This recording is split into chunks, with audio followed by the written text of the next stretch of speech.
Saluons l'homme qui mit fin à une rixe de gang de par le temps qu'il mit à savoir s'il fallait se battre ou non. Bonjour Alan. Bonjour, je sais pas de quoi tu parles, mais bonjour. Et saluons celui qui, de par sa verve inégalable, convainquit George Lucas de revoir ses copies des 2 premières trilogies de Star Wars après avoir écouté l'épisode sur Volte-Face. Bonjour Emmerich. Bonjour, ça me fait plaisir. Matt, c'est un plaisir de te recevoir aujourd'hui. Deuxième Mathieu de notre trilogie des Mathieu. Tu as comme objectif de nous faire prendre conscience que ce que nous pensions n'était que la surface et de terminer sur un cliffhanger.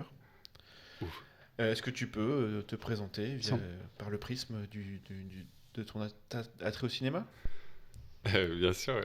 Déjà, bonjour à tous. Merci. Salut. Merci les gars de votre La invitation. trilogie des Mathieu, j'aime bien. Ouais, c'est ça. J'ai probablement pas le même pédigré cinématographique que le précédent, ni que le vôtre d'ailleurs, parce que mon influence en termes de réalisation au niveau de George Lucas, elle est très limitée, ou d'autres réalisateurs.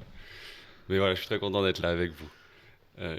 Pour l'histoire rapide, ma cinéphilie amateur, elle remonte à ma tendre jeunesse, on va dire. J'ai pas mal partagé le cinéma avec ma maman, surtout ma mère, avec qui j'ai grandi. On aimait bien aller au cinéma tous les deux. Et puis, quand j'avais 12 ans, j'ai emménagé dans une petite ville, à Mâcon. Petite ville, ouais. Et j'habitais à 50 mètres du cinéma le plus proche et à 150 mètres du cinéma le plus loin. Il n'y avait que 2 cinémas de ville. Génial.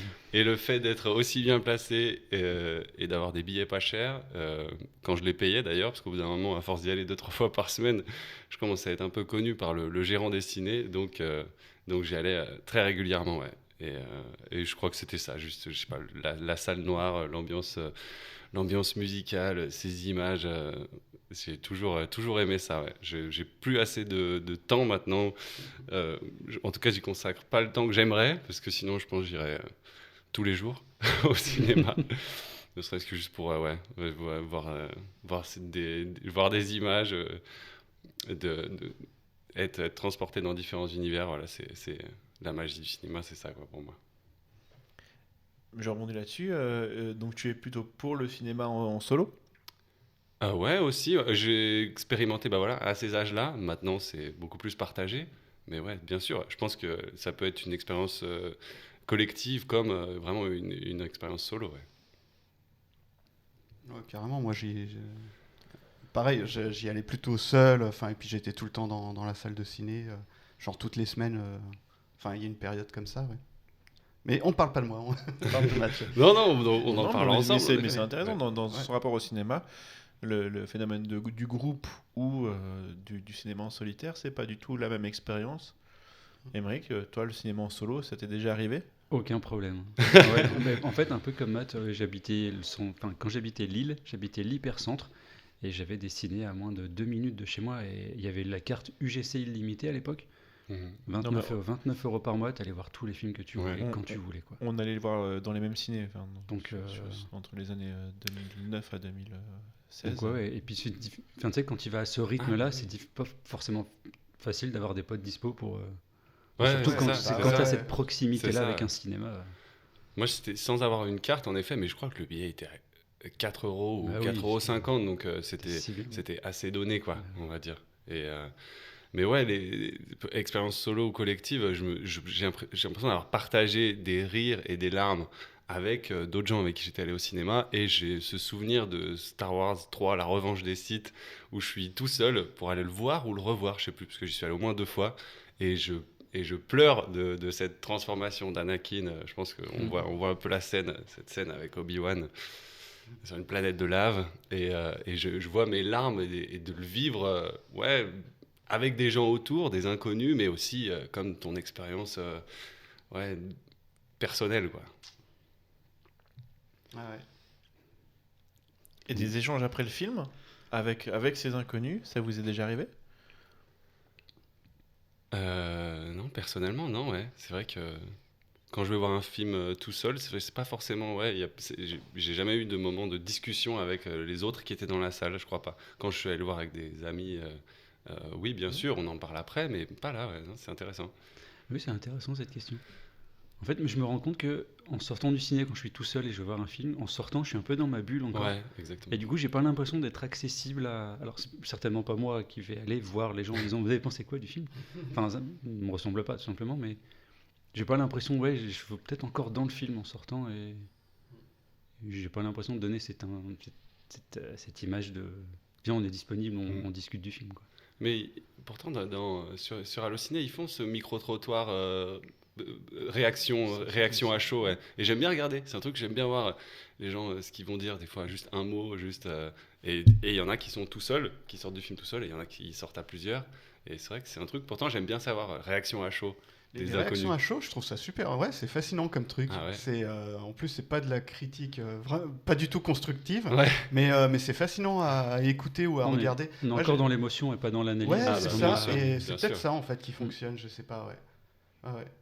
Et même sur YouTube, là, les gens qui regardent un truc et puis qui se filment en train de regarder un truc, c'est hallucinant comme concept, mais je trouve ça fascinant. Des fois, je regarde ça et je suis capté par le truc. Et c'est encore mieux si tu connais, par exemple, un film qui est très fort émotionnellement et tu sais que ça va arriver. T'attends le moment où elle va chialer, tu vois. Ma sœur m'avait envoyé j'adore. Des vidéos de réaction comme ça sur The Red Wedding de Game of Thrones. Et oui. Donc ce moment-là où tu sais ce qui se passe, mais en fait, t'as la série dans un petit carré en bas de l'écran, puis t'as effectivement qui prend la grosse partie de l'écran, les gens qui sont en train de regarder ça pour la première fois, et toi tu sais ce qui va se passer, et puis tu vois leur réaction, c'est génial. Ou même quand Arya tue le... J'ai l'impression que c'est né avec ça, non ? C'est pas né avec Game of Thrones, ce truc-là, non ? Ces scènes ultra poignantes, renversantes, quoi. Ou quand Arya tue le Night King, en fait, où en fait... On entend un souffle, ses cheveux qui bougent, t'entends tous les gens qui font et puis en fait le Night King se retourne, il prend Arya à la gorge en fait, et puis tout le monde se dit ah mince, c'est dommage. Et en fait le couteau qui tombe, le couteau qui rentre dans le Night King, et là t'as tous les gens qui gueulent, mais c'est incroyable. C'est incroyable. Ouais non mais c'est ça, c'est trop bien. C'est fascinant ce truc là. Star Wars 3, tu dirais c'est ta plus belle expérience, meilleure expérience, ou il y en a eu d'autres? Oh, il y en a eu d'autres. Quand je parlais de la magie du cinéma, j'ai souvenir de King Kong de Peter Jackson, par exemple. Ouais. Combat contre les tyrannosaures. Ouais, en fait, c'est ça. Là, c'est la claque de dire... Non, mais des petits garçons en train de regarder deux... Ouais, c'est ça.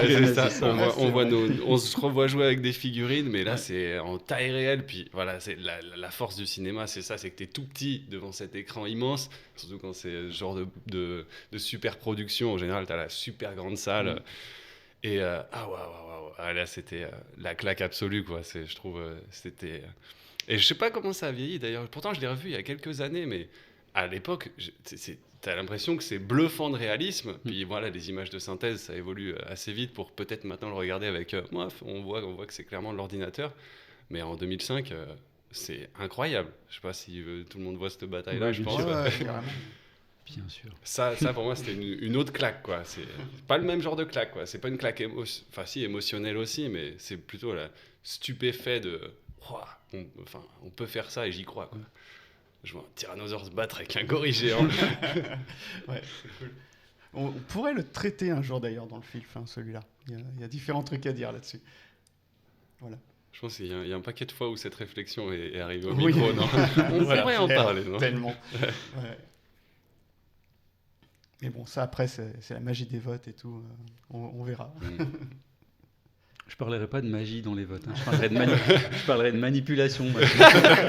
Manipulation des votes.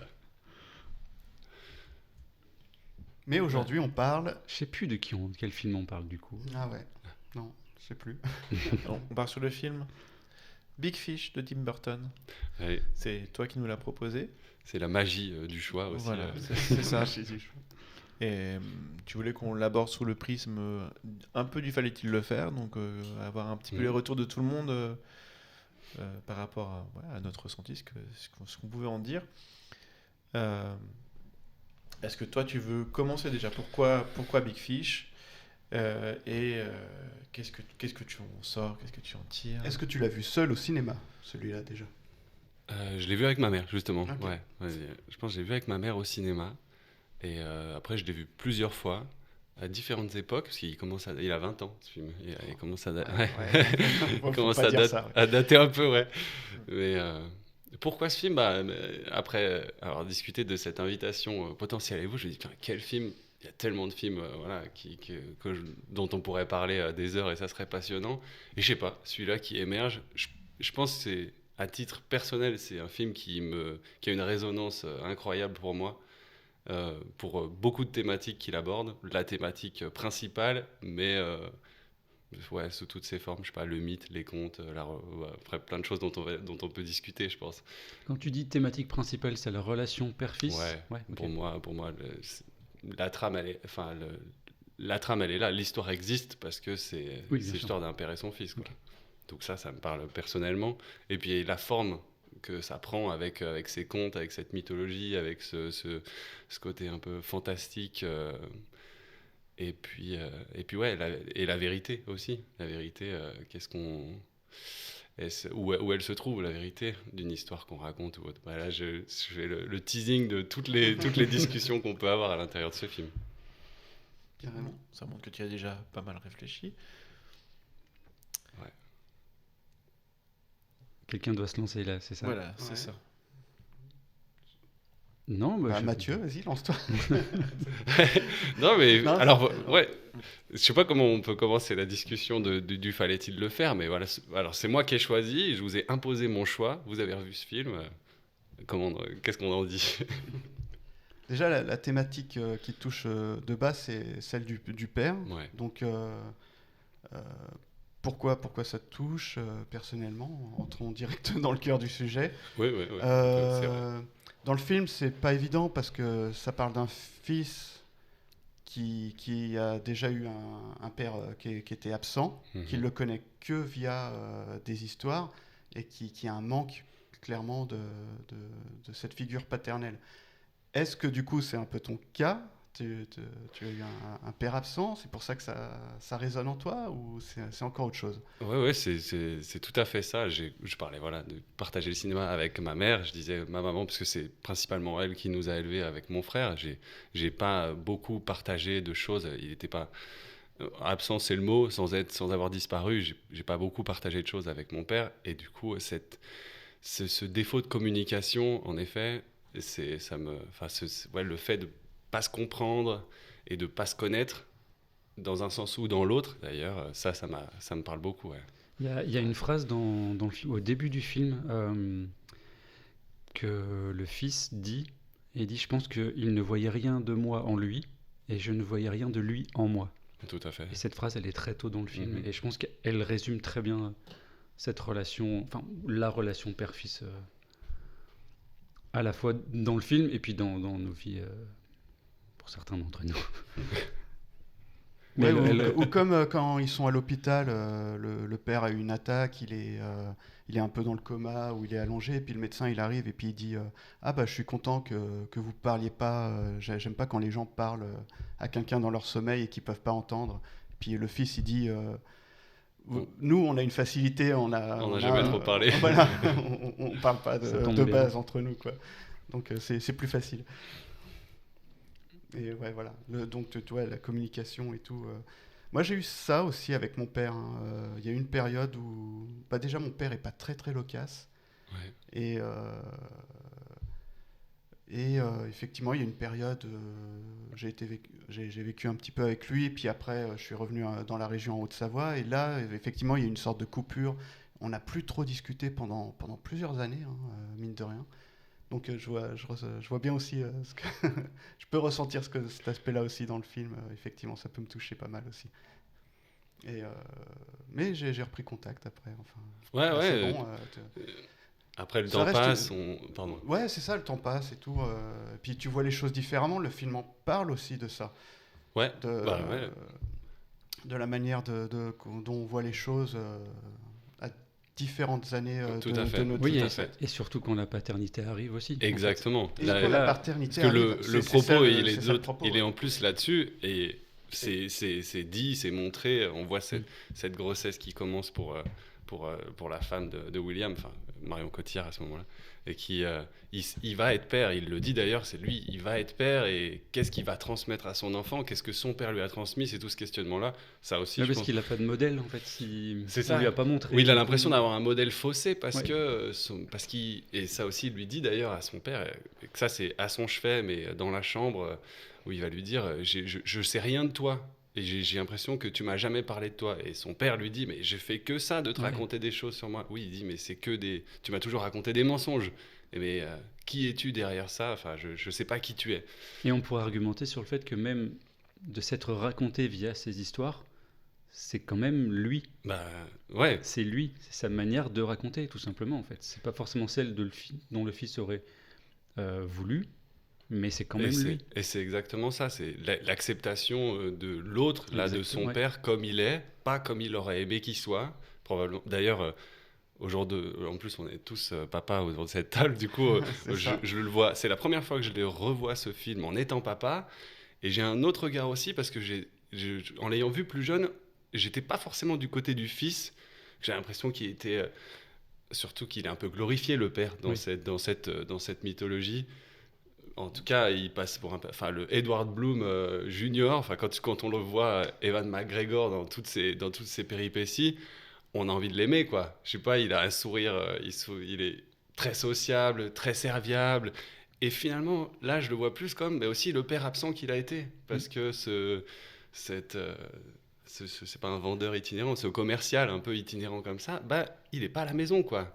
Et du coup, l'enfant que... Et ça, tu le vois jamais. En fait, à chaque fois, tu vois jamais la version où sa femme est à la maison avec l'enfant. Ouais. Tu le vois toujours lui sur la route, tu le vois toujours lui à discuter avec des gens, tu le vois dans des foires, tu le vois tout ça, et c'est toujours sa version à lui. Ouais. C'est son histoire surtout. C'est pour ça que tu vois pas les moments où il est pas là, c'est que c'est son histoire. C'est centré sur lui. Il est là. T'as pas le choix, mais c'est marrant. J'arrive pas à projeter ce thème de la parentalité sur le film. Je le vois vraiment comme Burton qui parle à son public. Et qui dit mais c'est mon univers en fait, arrêtez de vouloir essayer de me changer ou essayer de vouloir en gros accepter mon univers tel qu'il est et n'essayez pas de vouloir me remettre sur peut-être un cinéma plus classique ou des thèmes que vous aimeriez que je vous m'amenez, mais voilà, mon histoire et mon cinéma c'est ça. Je pense que c'est peut-être aussi ça qui l'a séduit dans le projet. Hein. Mm-hmm. Alors ça me semble très étonnant parce que... Pour Tim Burton, tu vois un script arriver comme ça, pour lui... Alors Big Fish, c'est ça. Ça reste quand même une ambiance très différente de ce que fait Tim Burton habituellement. Hein. C'est très onirique, magique, tout ça. Mais Tim Burton, c'est gothique à la base. C'est pas de la magie dans ce style-là. J'ai pas dit que c'était un film de Tim Burton. Je le vois comme un film clé dans lequel il a pu mettre tous les moyens de décrypter tous ses autres films. Ouais, mais que ce message soit... laissez-moi faire ce que je sais faire en proposant un film qui est très différent de ce qu'il fait d'habitude, justement. Ouais. Ça me semble... je suis pas sûr, du coup, que ce soit ce message-là qu'il essaye de faire passer. Après, Pardon. Vas-y. Non, mais pour rebondir sur ce que tu dis, au moment où ça vient, il vient de réaliser La Planète des Singes, qui est, pour le coup, je sais pas si... qui ressemble pas à ce qu'il ferait, qui n'est pas son univers. Je pense qu'il y a un film de studio, quoi, que les studios lui ont un peu imposé. Mm-hmm. Du coup, là, effectivement, je pense qu'à ce moment-là... Avec une très mauvaise critique à l'époque, en plus. Ouais, en plus. Oui, bon, là, effectivement, j'ai adoré. Hein. Ouais. J'ai adoré La Planète des Singes. J'ai pas revu. Ça aurait jamais pu avoir... ça aurait une patte complètement différente avec quelqu'un d'autre commande. C'est sûr que... Et d'ailleurs, en parlant de pattes différentes, Spielberg a failli réaliser Big Fish.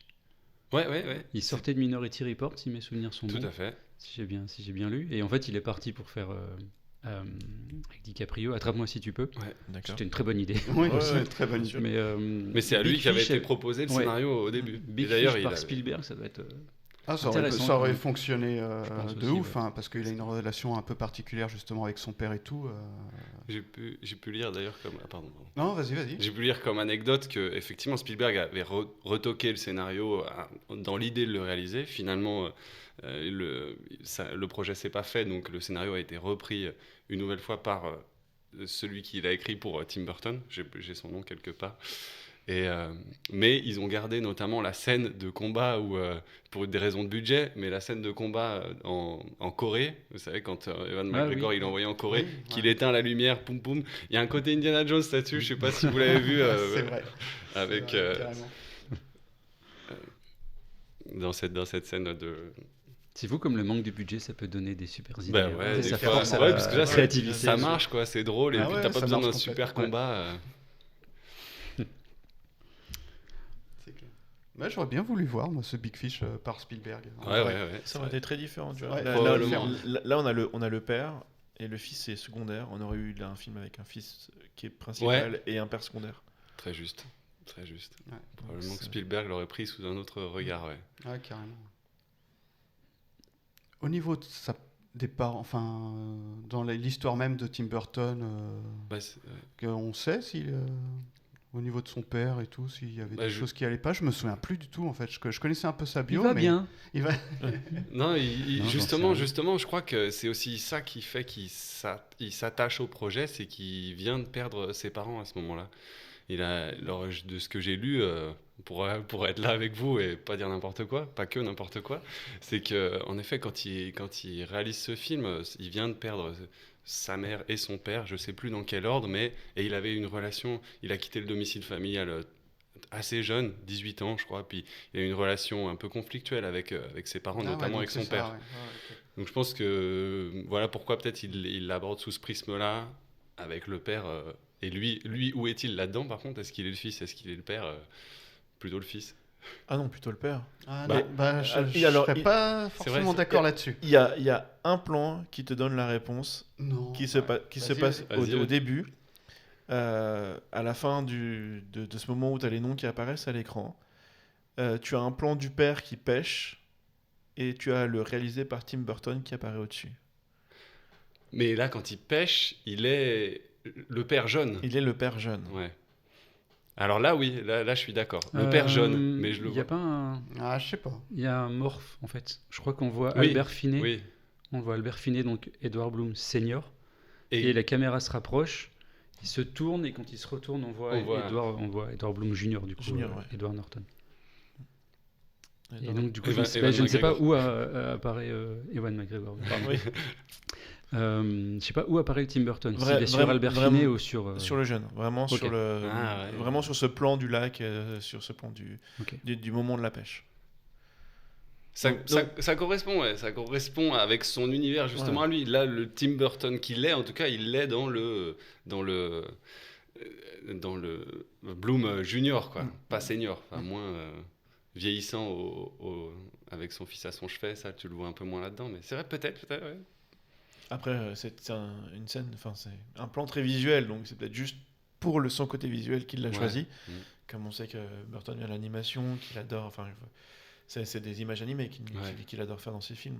Donc c'était peut-être vraiment juste pour l'effet, mais c'est quand même une sacrée coïncidence si c'est pas pour se mettre à la place du père. Je suis pas convaincu moi là-dessus. Après, clairement, il parle de raconter des histoires. Ça, par contre.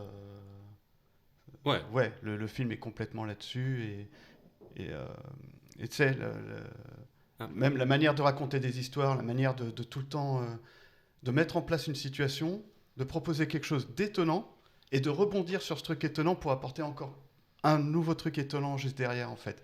Je sais pas si vous avez vu, et comme ça ils font une sorte d'histoire sans fin en fait.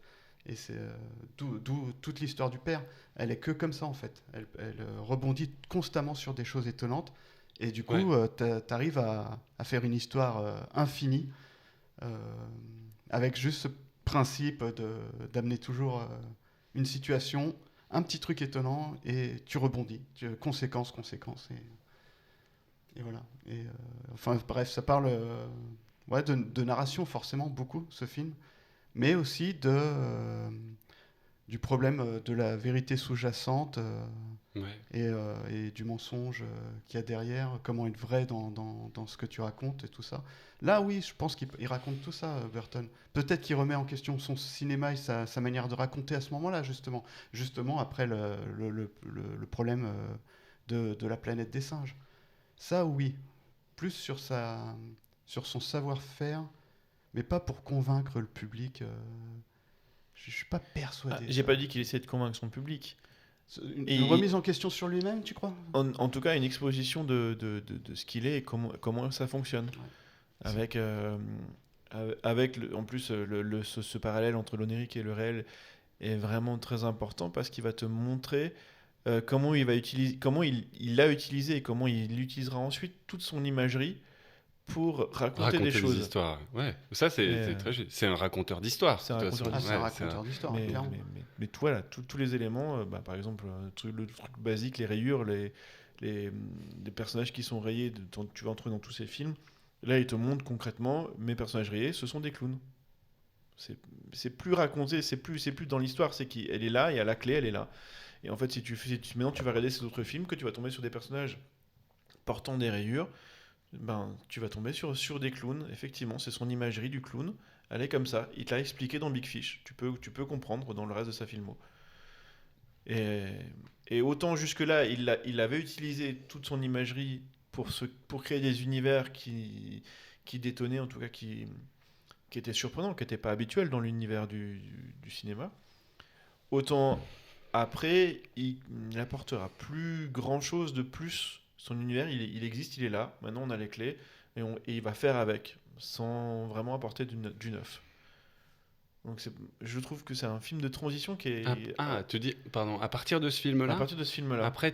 Après, il fera que de remontrer son univers, mais sans rien, sans nouveauté. Voilà.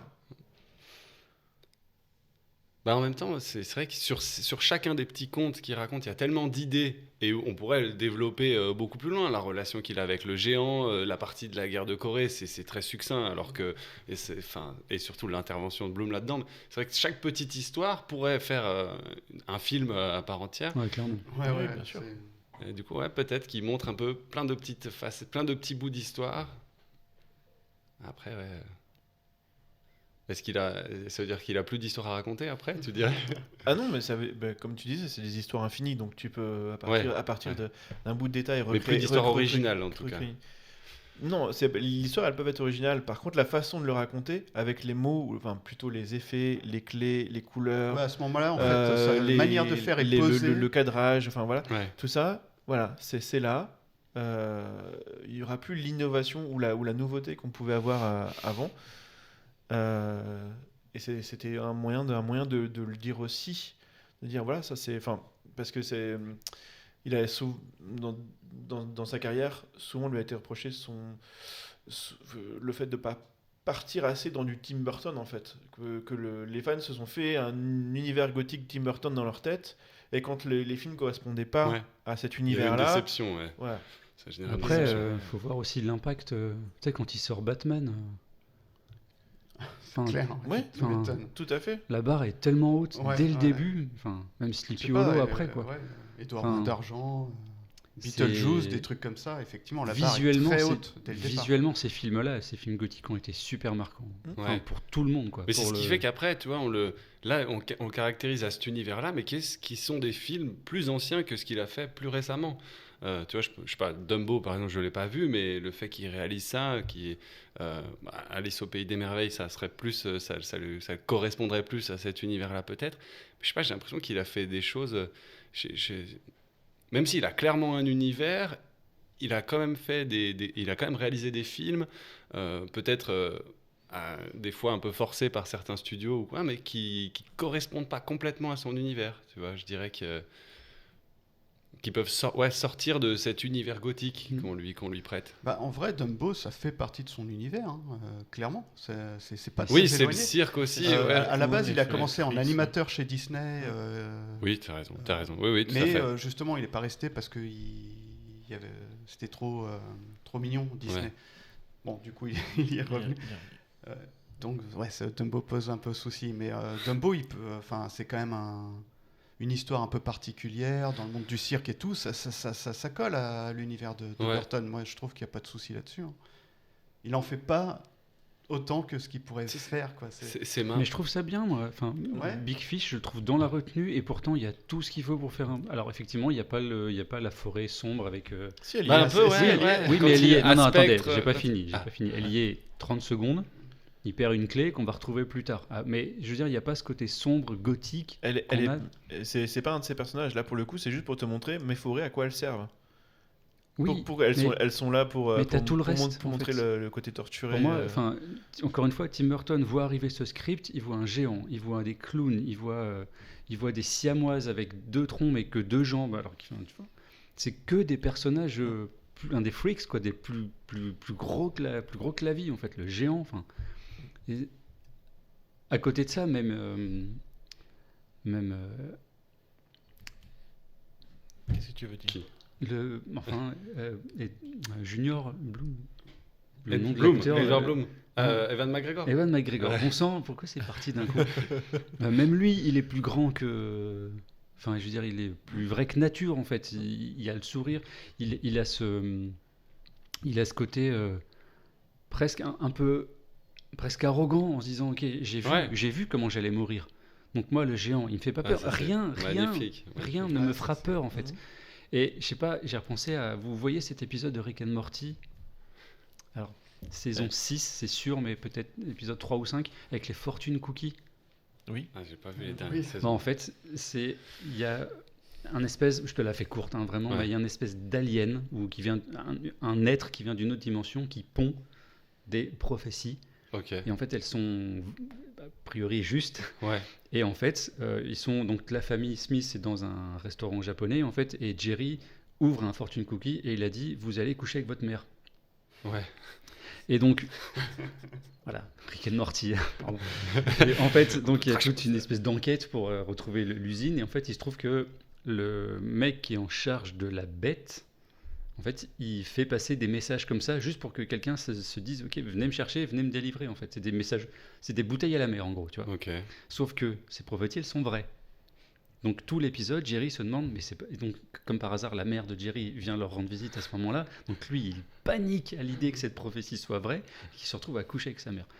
Mais bref, tout ça pour dire qu'il y a un grand sous-texte tout le long de cet épisode où Rick dit mais tant que votre prophétie n'est pas arrivée, vous êtes immortel. Parce qu'il ne pourra rien vous arriver. Ouais. Il s'en sert en bouclier vivant, en fait. Il se protège avec le bouclier. Là, je vois complètement le lien que tu fais. Lui, ayant vu sa mort, ayant vu comment il allait mourir, il ne peut rien lui arriver. Et c'est vrai. Ça. Exactement. Tant que cette situation n'est pas arrivée, il est immortel. Donc ça lui donne cette légitimité d'aller voir, de confronter le géant en disant mange ma main, mange-moi si tu veux, je vais te porter volontaire. Tu vois, tout ce qu'il fait au cirque, le canon humain, la Corée, Corée, le mec qui part en Corée, il le dit, il prend les missions les plus risquées pour raccourcir son temps. Exactement. De toute façon, il ne va rien lui arriver. Ouais. Et c'est beau de vivre cette vie comme ça, tu vois. C'est fou. De vivre cette vie comme si, évidemment, tu vas mourir un jour, tu vois, mais. D'ailleurs, ça porte le film jusqu'à la fin. On en parlera peut-être un peu plus tard de la fin. Et littéralement, il se fait porter par son fils. Ouais.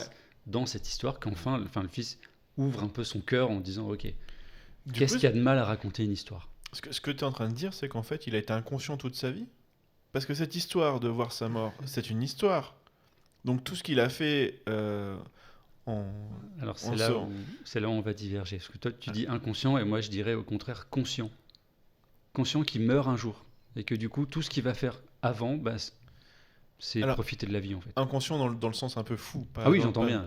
Pas dans le sens. Ça lui permet toutes les folies en tout cas. Ça lui permet de vivre pleinement, consciemment, inconsciemment, je sais pas, mais pleinement. Et quand bien même il serait mort en Corée, tout ce qu'il a vécu avant, il l'aurait vécu pleinement en fait. Ça d'accord.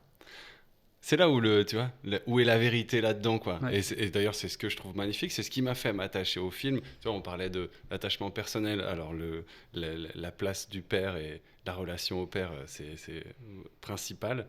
Mais aussi, dans un second plan, c'est la façon dont on raconte des histoires. Tu parlais de cette scène avec le médecin quand il va voir son père au chevet, quand il est dans un coma, semi-coma. Et le docteur lui dit, est-ce qu'il t'a déjà raconté l'histoire de ta naissance ? Et puis, ou de sa naissance, non. Sa naissance au fils. Il n'était pas là. La naissance du fils, voilà. Il dit oui, c'est telle histoire. Il dit non, mais la vraie. Et puis il lui dit une histoire, où le père était absent. Finalement, c'est un voisin qui a amené la maman pour accoucher. Puis boum, fin de l'histoire. Et le en 10 médecin, il secondes. lui dit même à la fin, et de toute façon, les hommes à l'époque n'étaient pas Oui, pas voilà. ennemis. Donc, dans Donc, tous les cas, même s'il avait été là. ça Mais n'aurait- c'est encore une manière de racheter le père. Tu vois. Je Exactement. trouve ça, c'est de dire, il était absent, mais il aurait aimé être là, ce qui se faisait pourtant pas à l'époque. Donc encore une fois, ça on pourra en parler aussi. Il est toujours vu sous un Ouais. très bel angle, ce père. Peut-être trop bel angle des fois. Mais en tout cas, quand il lui raconte cette histoire, il lui dit, bon, bah voilà, il lui raconte une histoire basique d'un père absent, d'une mère qui accouche seule, et il lui dit, alors, quelle histoire tu préfères ? Est-ce que tu préfères la première version ou la deuxième ? Bah moi, je préfère la première. Et effectivement, des fois, il y a ce Mais côté... le fils dit, je préfère la vraie. À ce Non, moment-là, il a il dit j'ai bien aimé votre version. Oui, voilà. Donc, et il lui dit ça. J'ai bien aimé Oui, la c'est Et vrai, ça, j'ai je vais y bien aimé revenir le- parce que Ouais, c'est vrai. j'ai vu le film de manière très très différente cette fois-ci en fait par rapport à ce que je l'avais vu avant en fait. Ah, Donc, vis-à-vis de quoi ? C'est quoi qui a fait un Bah, regard vis-à-vis différent ? notamment du personnage du père, mais je pense que toi aussi tu as envie T'as de des parler choses de ça. à te dire. Oui, non, mais vas-y, Ouais. vas-y. Déjà, tu dis que ça correspond à un personnage de Tim Burton, c'est pas tout à fait vrai. Tim Burton, justement, il aime les freaks, il aime les personnages qui sont à part, à côté. Le père Bloom, c'est justement le personnage qui n'est pas Tim Burtonien, je sais pas comment on dit. Mm. C'est Oui, mais c'est celui qui fait vivre tous les autres. S'il raconte pas Bah, ses à histoires. travers ses histoires, ouais. Ouais. Si, dis-le, j'ai raison. Allez, c'est un mauvais moment à passer. Oh, pour une chouquette. Comment tu m'as coupé dans mon élan? Ce serait donc Tim Burton, on est d'accord.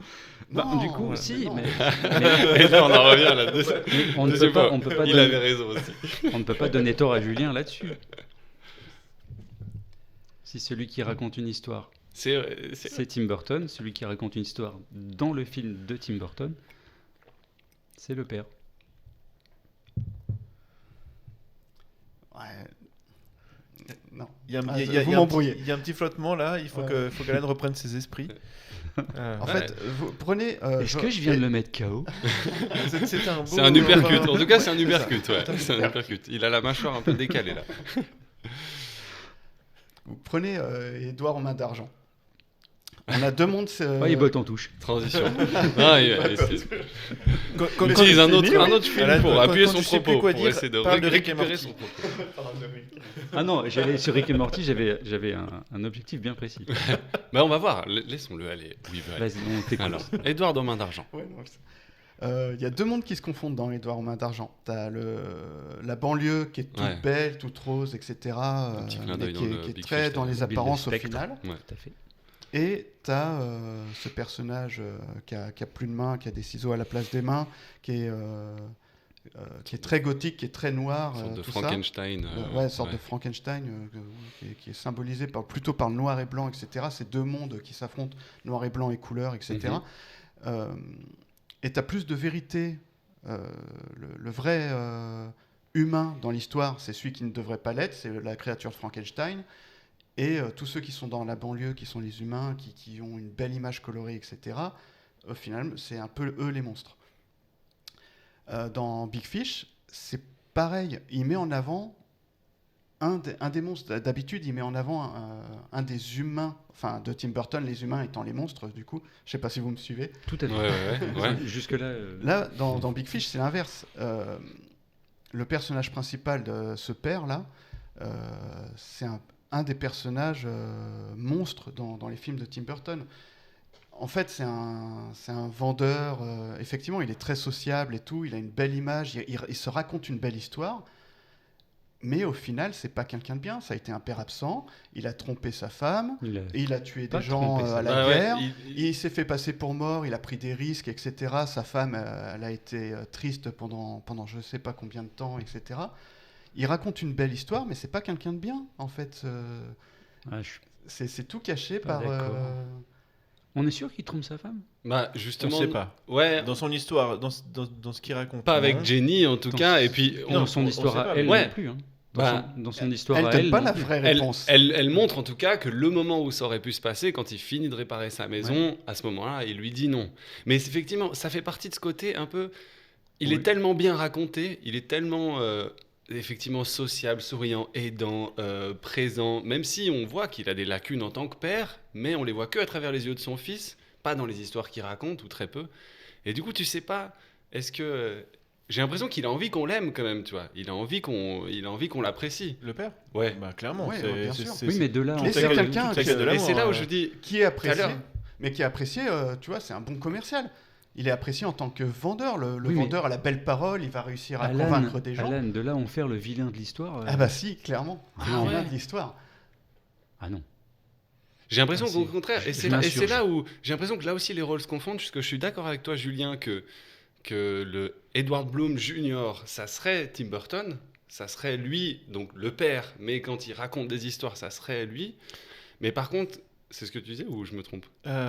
Non, c'est Oui, Edward, c'est- Edward Bloom dans sa Senior. totalité, mais Tim Burton, c'est le senior, c'est le méchant. Oui, Mais c'est ouais, pas le méchant. est-ce que c'est le méchant ou est-ce que c'est une manière de racheter Alors- son père à lui ou de racheter la paternité un peu défaillante, tu vois? Je pense que. Est-ce que c'est lui ou est-ce que c'est la, son père? la subtilité se fait dans. C'est pas le méchant, c'est quelqu'un qui peut faire du mal. Mais non. Et, Alors, attendez, je vous coupe. non, les mais. gars. Vas-y. Quand on a parlé de Il était temps, vous m'avez déjà fait le coup une fois à me dire que le héros était en fait le vilain de l'histoire. Ouais. J'ai pas dit non à l'époque parce que ça se tient. Mais là, non. Ah, si. Non, Edward Bloom Senior à aucun Et moment on a c'est le l'impression méchant. que Big quoi. Fish se démarque des autres films de Tim Burton, alors qu'en fait c'est un film très gothique et tout, mais on le voit pas. Il est présenté sous un autre aspect. Tu parlais d'Edouard Main d'Argent, c'est le parallèle peut être fait aussi très facilement entre le créateur, la créature, qui pour le coup, là, si Burton devait s'incarner, ce serait plutôt dans Edouard. Donc dans ce monde torturé et à créer des œuvres avec ses ciseaux et avec une très forte potentiel très fort potentiel de faire du mal. C'est son art, il peut faire du mal. Enfin, tous ses outils peuvent faire du mal. Non, pour moi, Tim Burton il est plutôt le fils dans l'histoire. Et dans Big Fish, du coup, le père a tous les outils, donc l'imagination pour créer ses histoires. Par contre, clairement, au niveau de sa famille, c'est ce que tu disais, il a fait du mal. Pas volontairement. Jamais ça n'a été Ouais. volontaire. Ouais. C'est pas un méchant. Parce que, enfin, c'est pas un vilain, c'est pas un grand antagoniste ou quoi que ce soit. Oui, il n'y a pas un dessin belliqueux Non, derrière non, son c'est- attitude, quoi. Au contraire. Mais c'est... Au Ah, contraire. il va falloir... Non, poursuivez. On sonne Oh, chez d'accord. moi. On sonne à la Ok, porte. c'est pas... Surprise. Mais j'entends bien. alors- Mais j'entends bien ce que tu dis. C'est pour ça que je le vois un peu comme une manière de le racheter. Tu sais, Oui, voilà. toute cette partie onirique et comptée, c'est pour dire c'était un mec super. Alors oui, un bon vendeur et tout, mais aussi un mec sympa, un mec que tout le monde appréciait. Oui, Un mais mec qui était le héros du village pas du tout. de c'est- Plouqueville à la base. Et puis, mais vu que c'est un, est-ce que finalement ça en fait une bonne personne vu que c'est quand même un père absent, vu que c'est quand Est-ce même. que c'est la question de Non, savoir non, si ça en c'est- fait une non. bonne personne? Est-ce que quoi? Est-ce que c'est la question de savoir si ça en fait une bonne personne? Bah, en tout cas, là, c'est parce que la discussion elle est sur gentil, vilain Ouais, c'est ou ça. gentil, méchant. Donc là, c'est parce qu'on parle de Ouais. ça. Est-ce qu'on a besoin d'en faire? Ben, en tout cas, ça en fait une personne complète. Et effectivement, il est racheté complètement parce que son fils l'adoube en racontant cette histoire à la fin, je trouve. Il accepte son père comme il est, avec ses fautes, parce qu'on l'est tous. Personne n'est parfait. Et là, il raconte de lui une version un peu parfaite. Dans tous ses contes, enfin, t'as envie d'en faire ton meilleur copain. Et à la fois, c'est toujours superposé avec ce Edward Bloom vieux qui est absent pour son fils, en tout cas, ou qui n'a pas été présent pour son fils. Et son fils le rabâche assez régulièrement. Et vu que c'est entrecoupé tout du long, j'ai l'impression qu'à la fin, le fait que son fils raconte sa mort et puis rentre dans cette histoire, et puis après, il y a l'enterrement où on voit que toutes ces histoires, elles sont basées sur des gens existants, en tout cas. Et ben, c'est une manière de l'accepter comme il est, de le racheter, moi, je trouve. Je suis d'accord. C'était Et une dans- erreur. C'était une erreur, il n'y avait personne en fait à la porte. Du coup, j'ai loupé un bout. Mais je suis d'accord avec la fin de ce que tu viens de dire. Que Mais la non. fin. Ouais, le milieu, c'était un peu balbutiant, mais la fin, peut-être. Eh ben pour moi, dans la manière dont j'ai interprété ma vision du film là, le fils tue son père avec les armes qu'il utilise en racontant Quoi ? en racontant les histoires Il pourrait le sauver. Il pourrait appeler les infirmières pour. Il le fait pas. Son père, il est condamné. Il n'y a plus de traitement, tu sais. À un moment, il parle de ça. Il hésite. Il a un cancer. Ouais, mais oui, et il respecte la volonté de son père. Ouais, ça ne veut pas dire qu'il le tue. Ouais, il sait comment il va mourir et il sait. Et d'ailleurs, pour le coup, voilà, si on parle d'émotion, on parlait de cinéma solo. Pour le coup, là, je l'ai partagé avec mon amoureuse de le revoir cette fois. Et ça m'a tiré les larmes, tu vois, quand il lui raconte cette histoire et en fait de se dire. Je sais pas, le fils qui accepte son père comme il est. Et je trouve, voilà, vu qu'on avait commencé en parlant de ça, et je trouve, moi, c'est le propos, cette relation père-fils. Il l'accepte comme il est. C'est un cadeau qu'il lui fait. Ouais, c'est ça. Et il se met à son niveau pour lui raconter cette histoire et le faire mourir comme il le souhaite, comme il l'a vu dans l'œil. Enfin, je trouve cette fin est magnifique là-dessus. Par contre, cette fin est émouvante. Hein. C'est pareil, ça me tire des larmes aussi. Je trouve, quand il court et qu'il voit tous ces gens qui racontent cette histoire. Et il lui raconte, et le père, tu le vois... autant partir que réagir en même temps, genre oui, c'est comme ça, quoi. C'est comme ça que je meurs. C'est comme ça que je l'ai vu. Quelle boucle magnifique, quoi. Et le fils qui accepte son père comme il est, quoi, en lui racontant son histoire, une histoire, en tout cas comme il l'aurait raconté lui. Alors, effectivement, il l'accepte aussi avec ses mauvais aspects, mais il y a quand même un manque. Il était prêt à...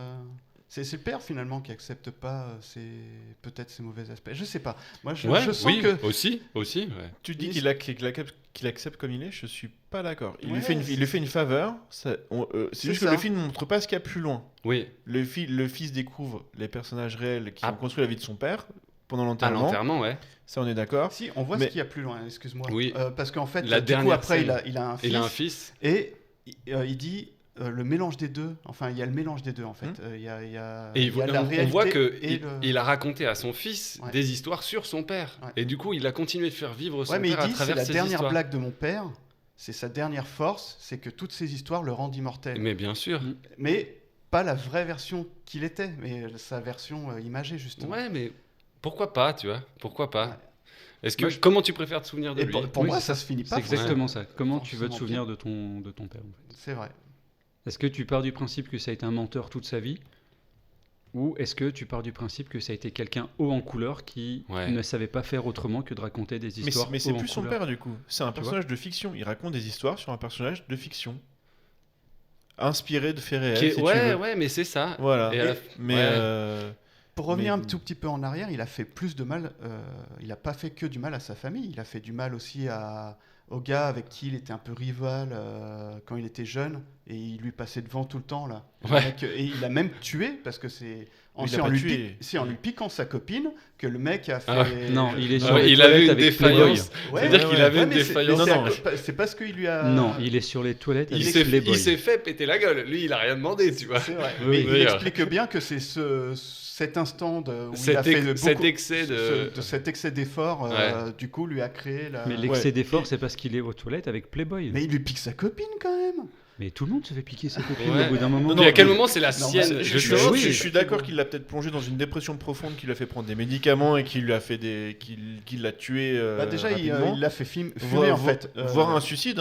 C'était un sportif et vu qu'il lui passait devant, en fait, on voit qu'après le mec il se met à fumer et tout, et c'est ça en fait qui le tue aussi. Mais si t'es second, c'est pas la faute du premier. Ouais, c'est clair. Ouais, à quel moment il est responsable de ça ? C'est vrai. Si t'es second tout le temps, fais plus d'efforts. Non, mais on connaît pas la véritable histoire. C'est bien tout le propos du film, c'est qu'on sait que la version du père. Oui. Voilà, donc on sait pas. On aimerait confronter d'autres versions. Ouais, c'est ça, la version de sa femme avant tout déjà, parce qu'elle ne raconte pas les histoires. Non. Mais elle les vit avec lui, tu vois. Elle les valide quand même quand son fils n'est pas d'accord. Elle lui dit, ouais, mais il est comme ça, ton père, et il raconte ça comme ça. Ce qui est vrai, et elle aime ses histoires. Ouais, c'est vrai. Mais comme on a envie de les aimer. Ce qui est vrai, c'est que c'était quelqu'un qui avait de l'ambition. Quand tu as de l'ambition, et ben, du coup, tu vas mettre de côté d'autres personnes, forcément. Ouais. Et c'est le jeu, c'est pas pour ça que ça fonctionne comme ça.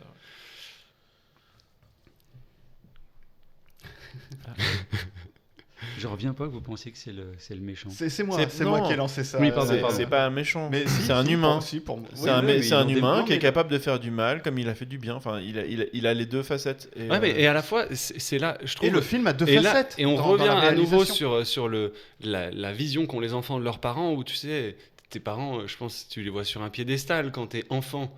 Et l'apprentissage de la vie, c'est de les réhumaniser ou de les normaliser dans leurs défauts comme dans leurs qualités. C'est vrai. Et ça vient quand t'es père. Tu te dis, Ouais, en fait, je trouve que c'est assez juste avec le fait de devenir père, te permet de te dire... Alors après, on est tous différents, hein, mais peut-être de moins regarder dans le rétroviseur et de dire ce qui est passé, et aussi, et surtout comme ça, un être complet, c'est un être avec des défauts, des qualités et des défauts. Acceptons le fait qu'ils ont fait de leur mieux, quoi. Ouais. Bah, c'est ça, parce que quand t'es parent, tu fais juste de ton mieux et tu feras de toute façon des erreurs, c'est clair, et ton gamin pourra t'en vouloir pour ça, mais tu fais... Voilà, c'est pas évident, en fait. Et ça, c'est bien. Qu'est-ce que t'en penses, Julien?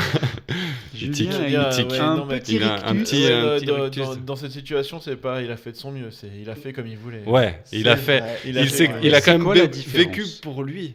Eh ben, c'est l'altruisme, la différence. Si tu dis il a fait ce qu'il voulait, ça veut dire qu'il pouvait faire autrement, mais qu'il a choisi de ne pas le faire. C'est ça. Oui, tout à fait. Est-ce qu'on est sûr qu'il pouvait faire autrement? Bah oui. On sait toujours. Comment? Faire un autre métier, par exemple, tu vois, ne pas être itinérant comme ça. Au moins, il gagnait sa vie, et puis apparemment, c'était quand même une période pas facile. Mais il a fait ça parce que c'était de l'argent vide facilement gagné pour il a fait acheter un braquage une maison. Oui, mais justement, il a fait un braquage, il a reçu des sous d'un... Il a fait un braquage, c'est ça, il a fait un braquage quand même, et il a un pote qui lui a filé des sous. Il s'est trouvé là par hasard, les gars. Non, mais ça, c'est l'histoire. Sa maison, il l'a pas eu avec la force de son histoire, c'est pas... Oui, mais tu vois, le travail qu'il a payé sa maison. C'est de l'argent sale, en fait. Ouais, mais même de dire ça, finalement, il a fait... Je sais plus comment c'est raconté dans le film, mais il y a vraiment cette phrase de j'ai offert ce que je pouvais offrir de mieux, une maison avec une clôture blanche, tu sais, avec cette... Puis t'as cette maison, effectivement, très, très états-unienne, là, et en quoi ça, c'est une réussite, tu vois? En quoi leur offrir ça leur amène du bonheur? Alors oui, ils ont une belle maison, mais en effet, moi, là-dessus, je suis... et peut-être le revoir maintenant, moi, je serais plus critique sur le fait d'être super... motivation. Ouais, sa motivation, si sa motivation c'est l'argent ou le confort matériel qu'il peut offrir, est-ce que ça fait de lui un bon père pour autant? Non, tu vois, et est-ce que ça justifie le fait d'avoir été absent? On est à une époque où les femmes ne travaillent pas, donc c'est une manière de les mettre à l'abri aussi. On pourrait discuter de la place des femmes d'ailleurs dans ce film et dans cette société. Mais à l'époque, en tout cas, les femmes, à l'époque où c'est raconté, les femmes ne travaillent pas. Il a offert le rêve américain. Ouais, il y a sa famille dans l'Amérique du Sud. Amérique sudiste en plus, les États-Unis du Sud, en plus. Mais c'est vrai que ça dépend une époque. D'ailleurs, je trouve ça c'est assez bien foutu parce que on voit que les femmes sont des belles femmes, notamment. On n'a pas parlé encore de l'amour. Il y a ce côté amour inconditionnel d'ailleurs qui m'a parlé aussi quand j'ai vu ce film, en tout cas pour la première fois et même maintenant. Mais finalement, elle a très peu de texte, c'est sa femme, quand elle est jeune, en version jeune, où elle est beaucoup dans l'attente, à étendre les draps blancs et à attendre qu'il revienne. Elle apprend elle pensait qu'il était mort, etc. Mais elle n'a pas beaucoup de place. Alors que, pas dans l'onirisme, mais dans la réalité, quand on le voit plus vieux, sa femme, tu sens qu'elle existe, elle a une personnalité, elle a une épaisseur. Elle n'a pas tellement plus de texte. Non, mais plus incarné, enfin pas plus incarné, parce que si le mot il est là, je pense qu'elle incarne leur histoire en fait. Quand il arrive en fin de vie, elle incarne clairement leur histoire. Ouais. Elle a plus de vitalité, alors que. Et je pense que l'actrice est juste fantastique en fait. Aussi. Oui. Je sais pas. Oui. Déjà, elle est très très belle et puis elle est douce. Charisme, je sais pas, elle dégage quelque chose. Mais Cotillard aussi. Cotillard, la femme de son fils, on sent qu'elle existe. Elle a déjà un métier, c'est elle qui fait qu'ils vivent à Paris, entre autres. Elle est photographe, on le sait. Elle porte leur enfant. Et puis, elle a cette relation avec le père qui fait qu'elle écoute ses histoires, mais elle est en interaction. Elle ne fait pas que écouter. Elle lui dit ce qu'elle en pense, d'ailleurs, de ses histoires. Et du coup, je trouve il y a ce parallèle-là entre les années... Ça dépend quoi, les années 50 ? 50, ouais. Les années 50, et puis la place des femmes dans cette société-là. Et par contre, la place des femmes maintenant dans ce monde moderne. Et du coup, est-ce que lui, d'ailleurs, le père, il correspond à ce monde moderne-là ? Ou est-ce qu'il correspond plus au monde dans lequel il a grandi plutôt ? Il la regarde jamais, Cotillard, le père. Ouais. Il regarde toujours à côté. Et c'est le seul personnage qui arrive à briser un tout petit peu le rêve du père, en fait. Elle arrive à lui faire répondre quelque chose de réel. C'est vrai. Ouais. Je trouve ça intéressant. Elle arrive vraiment à rentrer dans son jeu et puis à avoir de l'impact sur lui, réellement. Un personnage intéressant. Ouais, tout à fait. Et les scènes à Paris ont vraiment été tournées à Paris. Apparemment, ouais. Apparemment. Okay. Ouais. Je me suis demandé... Si. Pour le coup... Ok. Pas mal. C'est pas du studio. Là, ouais, dans le studio, il faudrait qu'ils arrivent. Même leur appartement, on le voit pas très longtemps quand ils rentrent sous la pluie et qu'ils reçoivent cet appel. Tu sens que c'est à Paris. Ils peuvent pas faire ça dans les studios hollywoodiens. C'est pas possible. Non, en plus, dans les studios hollywoodiens, quand ils essayent de faire ça, enfin, ils font des trucs trop grands. Enfin, surtout à l'époque. Maintenant, je crois qu'ils y arrivent mieux. Mais parce qu'ils n'ont pas l'habitude en Amérique, des petites pièces. Ouais, c'est ça. Non, mais ils savent pas faire en fait. Ça serait sur fond vert, quoi. Ils font ça sur fond vert. Ouais. Et puis, voilà. On n'a pas assez contextualisé certaines scènes pour les gens qui n'ont pas vu le film et tout. J'espère que vous avez vu le film. Bon, je crois que... Ah oui, on va spoiler. Personne l'a dit ? Non, personne l'a dit. On l'a dit plus tôt. On a parlé de la fin déjà, je crois. Là, ça fait 55 minutes. Alors, mieux vaut tard que jamais. À la fin, il meurt. Voilà. C'est vrai en plus. Et en plus, c'est vrai. Enfin, voilà. J'ai vraiment passé un bon moment devant ce film. Gros casting aussi. C'est fou, moi. Helena Bonham Carter, quoi. Ouais, elle a une scène qui dure 5 minutes et je suis hors du temps pendant 5 minutes, quoi. Elle est incroyable, cette femme. Ouais, elle a presque pas la carrière... Enfin, elle a une bonne carrière, il n'y a pas à dire, mais... Enfin, je sais pas, on pourrait la voir plus, cette nana, quoi. C'est incroyable. Tu voulais contextualiser quoi ? Certaines scènes du film, en fait, on parlait de plein de scènes et tout, et puis peut-être que les gens n'ont pas en tête ce qu'on raconte. Nous, on vient de voir le film. Là maintenant, enfin, à rebours, ça sert peut-être à... Surtout qu'on a traité thématiquement et pas par... ouais, au final, je sais pas si c'est une manière de c'est une manière de l'aborder ou d'aborder... Là, il y a tellement de thématiques différentes abordées, je trouve que c'était un bel angle d'approche. Ouais. Tu voulais parler un peu d'amour ? Ah oui, ouais. L'amour inconditionnel. Est-ce que parce que dans la discussion du fallait-il le faire, est-ce que ça rend ce film mièvre ou est-ce qu'on y croit ou pas ? Est-ce que moi j'achète par romantisme pur et dur que je sais pas, c'est elle quoi. Il la voit la première fois dans le cirque, le temps s'arrête et c'est je sais pas, c'est très bonne idée d'ailleurs. Et ce que j'aime après, c'est qui s'accélère. Ça, c'est très bien raconté. Et j'ai l'impression que quand en 2003, quand le film sort, je sais pas si cet arrêt dans le temps, tu sais, avec un personnage qui se déplace, j'ai l'impression de m'en souvenir comme waouh, c'est possible de faire ça, tu vois, d'arrêter l'image. Et très bien raconté aussi, en effet. Quand le temps reprend, il rattrape son retard. Super bien. C'est génial. Superbe idée, ça. Je sais pas si elle est dans le livre ou c'est une idée de scénario, de script. Mais je pense que le temps s'arrête, c'est dans le livre, mais après, la réalisation... Monter d'un cran, parce que c'est une super idée. Ouais. Il y a plein de super idées, d'ailleurs. Ouais. Mais c'est une très belle scène. Il faut la voir. Ça, je suis d'accord. Celle du cirque, en tout cas. C'est celle du cirque. Ouais. Et après, niveau valeur, tout le reste... jusqu'au moment où il se marie, ça reste discutable, tu vois. Est-ce qu'il est pas harceleur un peu ? Ouais, voilà. C'est pas très propre, toute la suite. Justement, comment ça, c'est pas très propre. Alors, bon, déjà... Il attend 3 ans. Non, il attend pas. Il construit toute sa vie autour du fait d'avoir une femme qu'il connaît pas. Celle-ci en particulier. Ouais. Donc, l'avoir elle. Donc... C'est une chose, mais ok, tu parlais d'ambition. Il a l'ambition d'avoir celle-là, il aura celle-là, peu importe le prix, peu importe même ce qu'elle en pense.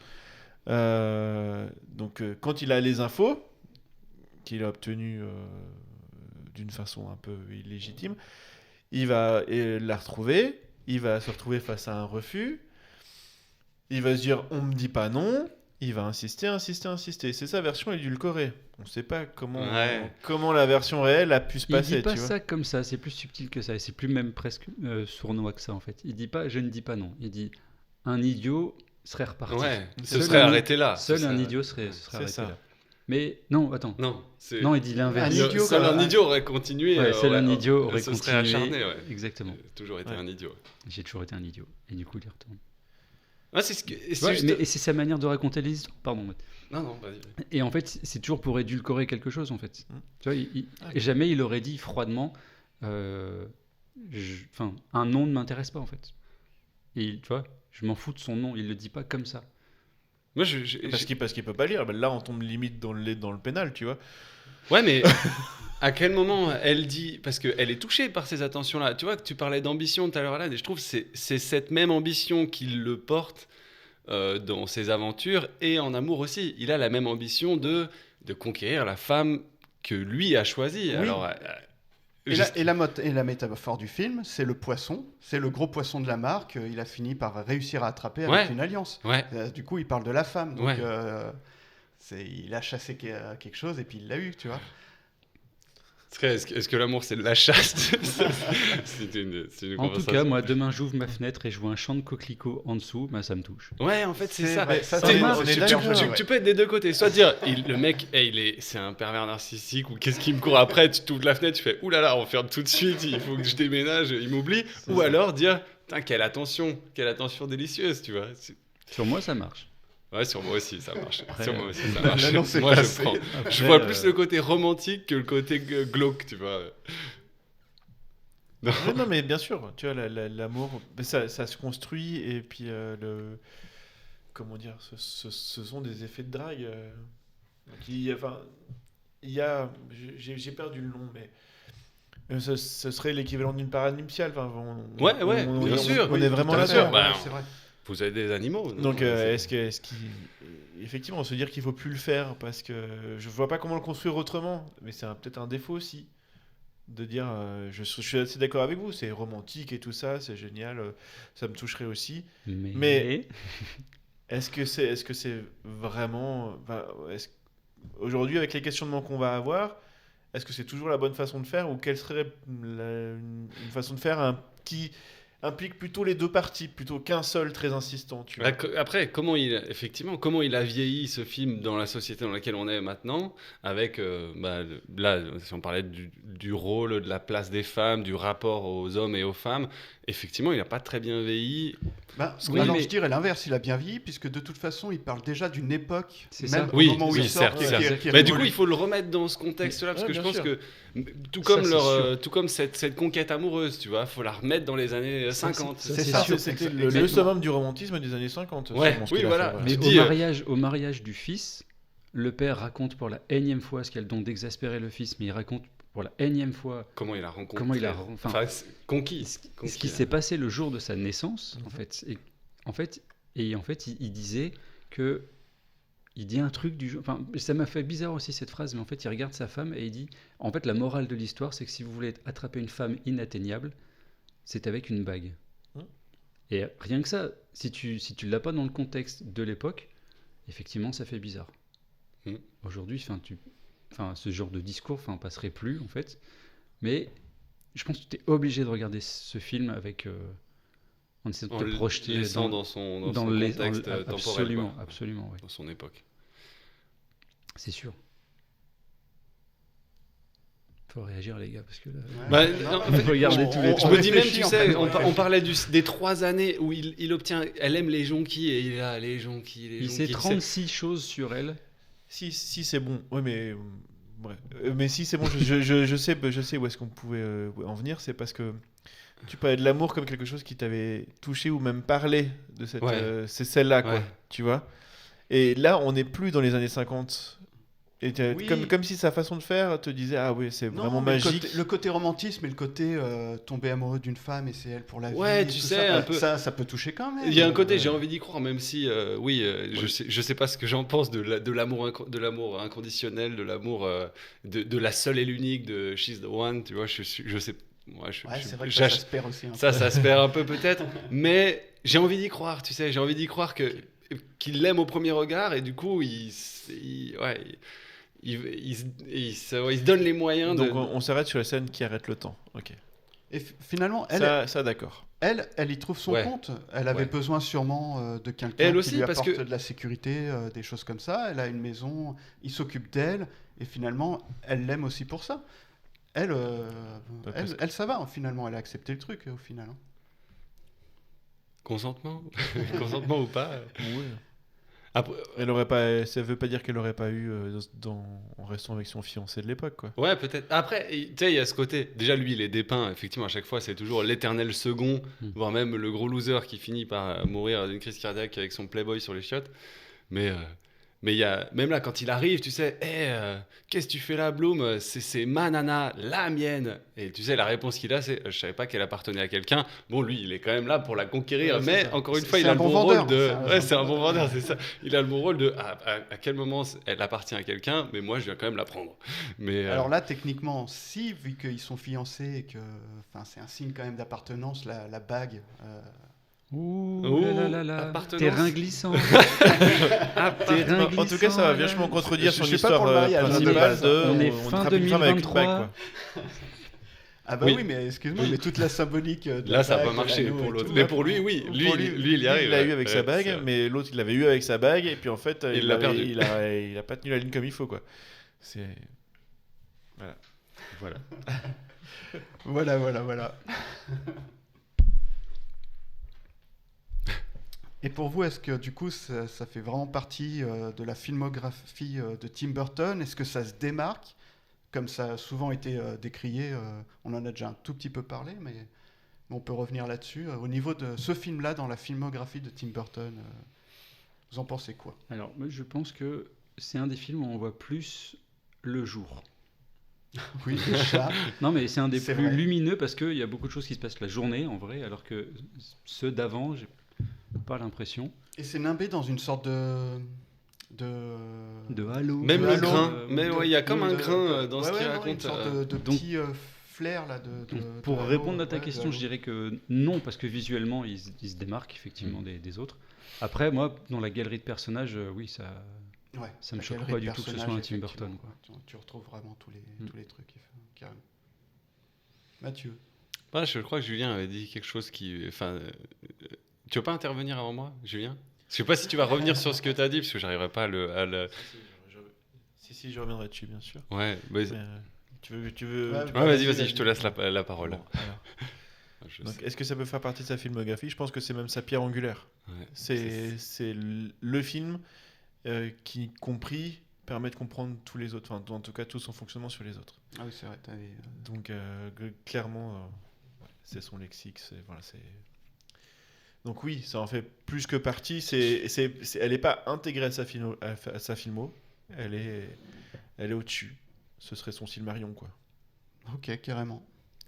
Ouais, je voulais pas te paraphraser, j'aurais jamais pu le dire aussi bien que toi, mais on l'avait abordé tout à l'heure et je rejoins complètement tes propos. Ouais. Je trouve que, je sais pas, je pense qu'il y a quelque chose de très personnel dans ce qu'il a livré là-dedans. Surtout, j'imagine, au moment où ça se passe, après la planète des singes, après peut-être la perte de ses parents, pour les thématiques abordées, entre justement le réel et l'onirique, et j'ai l'impression qu'il a pu tout y mettre, quoi.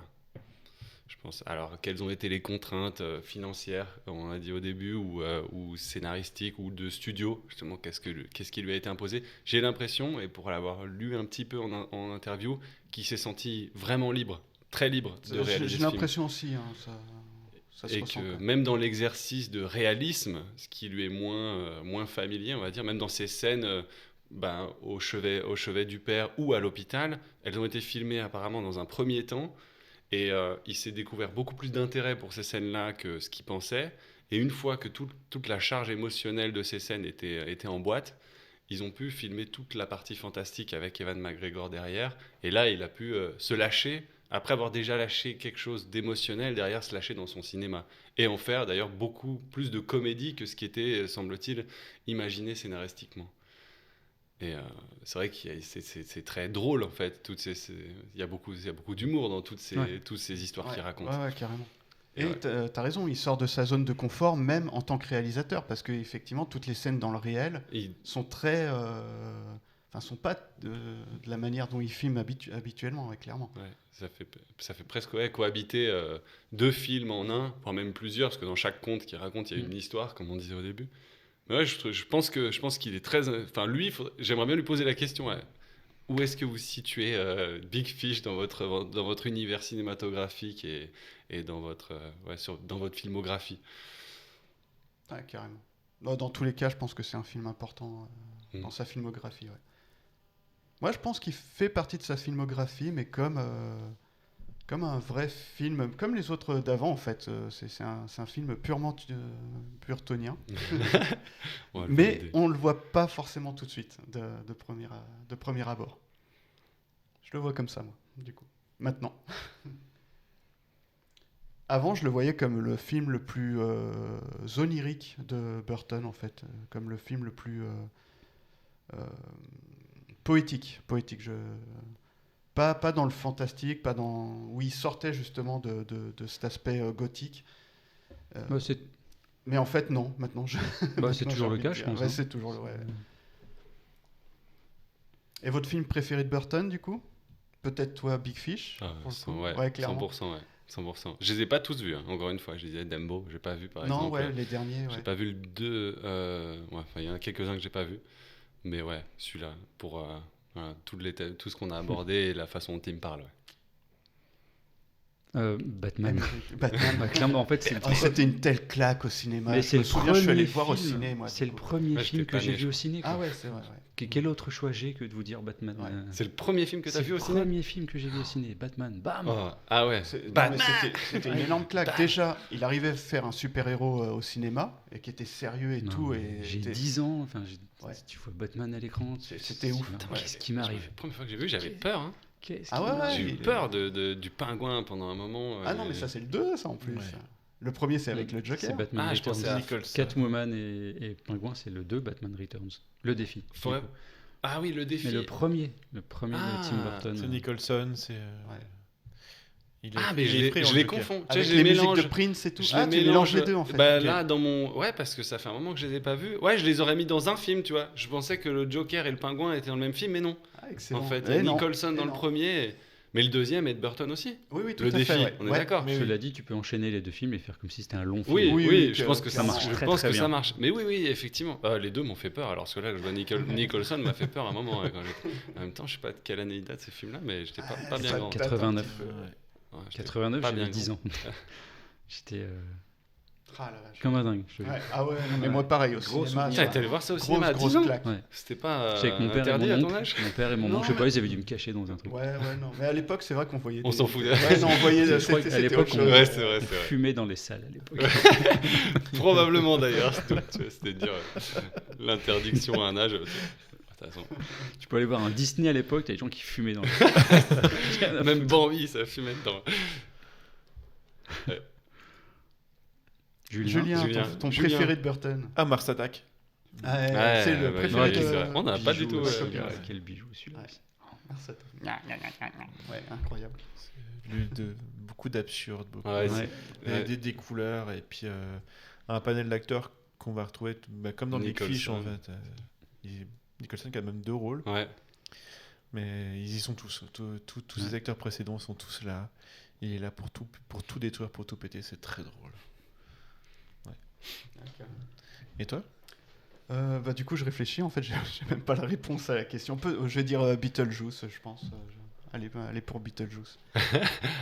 Un point pour Beetlejuice. Ouais, un point pour Beetlejuice. J'ai beaucoup aimé cet univers, la manière dont est traitée la mort, etc. Enfin, ouais, c'est le personnage de... Merde, comment il s'appelle déjà ? L'acteur qui fait Beetlejuice. Michael Keaton. Michael Keaton, celui qui fait Batman. Batman aussi, ouais. J'étais là, est-ce que je confonds ? Qui est incroyable dans ce rôle. Non, qu'on voit très très peu. Qu'on voit très peu. Le film s'appelle Beetlejuice, mais non, on parle surtout de la famille qui vient de mourir. Si on le voit 10 minutes dans le film, c'est énorme. Ouais. Mais il est marquant. J'aime bien ce film. J'adore le plan d'ouverture de Beetlejuice où tu vois toute la ville et en fait tu te rends compte que la ville, ce plan sur toute la ville, c'est une maquette. Mais en fait il y a une petite transition entre la ville et la maquette qui était bien faite à l'époque. Maintenant je pense que ça se voit. Et puis tu arrives sur la maison et puis tu as un cafard qui monte sur la maison. Et puis là tu te rends compte que c'est la maquette qui est à l'intérieur de la maison justement qui est représentée là. Je trouve ce plan d'ouverture il est génial. Donc, ouais, je vais rester là-dessus. Beetlejuice, c'est bien. Tu vois, ça me fait juste penser à quand on parlait de l'univers. je trouve il prend des risques quand même. Alors, je sais pas exactement comment ça marche, cette industrie hollywoodienne des scénarios qui lui sont des fois imposés, des contrats qu'il signe et des films qu'il doit réaliser. On parlait de La Planète des Singes à ce moment-là. Semble-t-il qu'il n'était pas 100% parti pour, et puis il se l'est quand même approprié d'une certaine manière. Alice aussi. Et je pensais à Sweeney Todd, par exemple. Tu sais, on n'en a pas parlé, mais il fait une comédie musicale, tu vois, quand même, dans son univers. Comédie musicale horrifique, mais tu as l'impression qu'il aime aussi prendre des risques, faire autre chose. Même si il a un univers, il peut essayer. Bon, alors là, Sweeney Todd, c'est dans son univers gothique, comme on disait, mais en comédie musicale. Ouais. Mais il a fait plein de variations en fait. Effectivement, il s'est pas arrêté. Willy Wonka, il y a déjà pas mal de. Willy Wonka, aussi, par exemple. Puis il adore ce côté pop. Tu sais, il a mélangé ça aussi dans le film avec le vampire là. Comment ça s'appelait Dark Shadows. Dark Shadows, qui est loin d'être inintéressant d'ailleurs. On n'en parle pas souvent de celui-là, mais c'est un très bon Tim Burton au final. Où il mélange justement le côté son côté gothique, en fait, il le prend du cinéma allemand, de Nosferatu, tout ça, les machins comme ça. Le cabinet du docteur Caligari aussi. Ouais, c'est ça. C'est un mouvement, je sais plus comment ça s'appelle, ce mouvement artistique. Je l'ai plus, tant pis. Je sais. Et dans Dark Shadows, tu vois beaucoup ce mouvement qui est mis en relation avec cet autre aspect qu'on voit dans Charlie et la chocolatrice, ce côté très coloré, un peu années 70, non je sais pas trop, et je sais pas comment on appelle ça, ce côté un peu plus pop. Il aime bien mélanger comme ça les deux. Enfin, ces deux univers qui s'approprient, qui semblent pas faits pour aller ensemble, et puis qui arrivent à mettre ensemble quand même, quoi. Là, j'aime bien. Dark Shadow, il est très très intéressant pour ça. Cinématographiquement parlant, j'arrive pas. C'est ambitieux. C'était ambitieux de dire ça. Faut pas que je dise des mots trop longs. Sans pause pipi, là, en plus, depuis le début, à mon avis. Non, on avait dit, on parlait pas trop de ça. Ah, pardon. Faut pas le dire. On enregistre, là? Oui, ça enregistre toujours, je pensais qu'on parlait juste entre nous, quoi. Merde. Top secret. En tout cas, 1h16, effectivement, sans pause pipi, Alan. C'est un record. On est sur un record. La conclusion, c'est fallait-il le faire? Alors, est-ce qu'on... À moins que vous ayez des choses à rajouter, mais sinon, effectivement, j'avais encore quelque chose à rajouter. Le couperet doit tomber. En fait, certains disent que Burton a perdu un peu sa patte au niveau du numérique, avec l'arrivée du numérique, en fait. Et je sais pas, c'est possible. C'est une bonne théorie, je trouve. Peut-être qu'il n'avait pas réussi à s'approprier l'outil numérique comme il arrivait à faire... à la base. Quoique, je sais pas. Ça reste un animateur, pourtant ça devrait... Ouais, en plus ça reste un animateur, donc effectivement, c'est pas forcément vrai. Mais effectivement, il y a peut-être une perte, un changement à partir de là, je sais pas. Difficile à dire. Je sais plus ce que j'avais lu, mais justement, il y a pas mal de numérique qui aurait été proposé dans Big Fish, justement, à ce moment-là, où 2003, il y avait déjà du numérique, pas autant que maintenant, et il a refusé de le faire pour plusieurs scènes, tu sais, où il disait je préfère qu'on le fasse, même qu'on monte la ville de Spectre, par exemple, plutôt qu'on le fasse sur du fond vert, et en tout cas, à cette époque, il était plus partisan du cinéma filmé réel que du cinéma en image de synthèse. Le poisson, alors quand il est dans l'eau, je pense c'est du synthèse, mais quand il est dans les mains, c'est de l'animatronique. Même la tête, le lion quand même. Le lion, c'est de l'animatronique aussi. Le géant, tu vois, c'est le géant, c'est que du plan. L'effet, la perspective. L'acteur fait 2m32. Au Silence des agneaux, ou non, pas du tout, le Seigneur des agneaux. Avec Gandalf. Qui mange des gens. Les trolls. Forcés, Jackson est très friand aussi des effets pratiques. Frodon et Gandalf sur la calèche, mais en fait, ils sont à 1 mètre. Tout à fait. Pour donner cette impression de différence de taille. Mais Peter Jackson, il est incroyable parce qu'il arrive à maîtriser les deux, à utiliser les deux comme il faut.